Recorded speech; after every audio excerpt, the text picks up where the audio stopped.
Samantala, hindi pa rin po nahahanap ng mga otoridad ang katawan ng mayor ng bayan ng Buen Unido sa Bohol na dinukot, pinatay at itinapon pa umano sa dagat.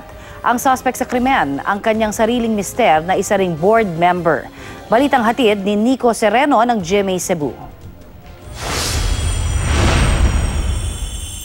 Ito ba yung sinasabi mo? Meron kang connection! I'll bring you down! Sumambulat ang galit ng babaeng ito habang nasa Police Regional Office 7 dito sa Cebu. Yan ang pagkakamali mo!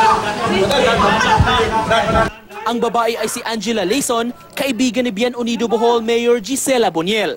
At ang kinagagalitan niya, ang mister ni Mayor na si Bohol Provincial Board Member, Nino Ray In Boniel. Siya ang suspect!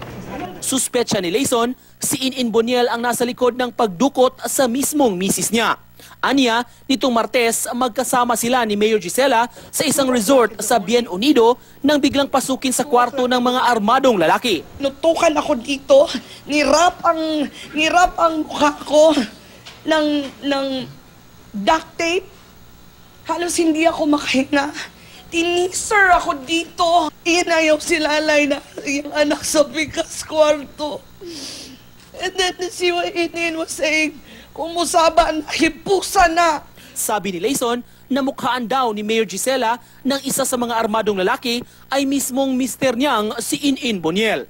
Isinakay raw si Layson at ang kanyang binatang anak sa van at dinala sa Tubigon, Bohol.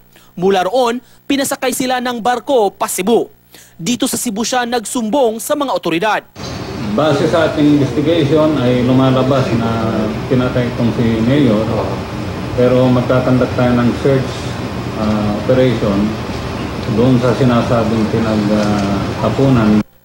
Ang bangkay ni Mayor ay sinasabing itinapon sa dagat sa bahagi ng Lapu-Lapu City. Ang dinakip na van driver, itinangging may kinalaman siya sa krimen. Ito si Angela, Katubigon. Dinakip sa Bohol at dinala dito sa Cebu si board member Boniel na base sa paunang investigasyon ay siya umanong utak sa pangingidnap sa misis. Saling ikuan sa lawyer lang. Mga ilang oras. Anyway, in due time, paggawas ako statement.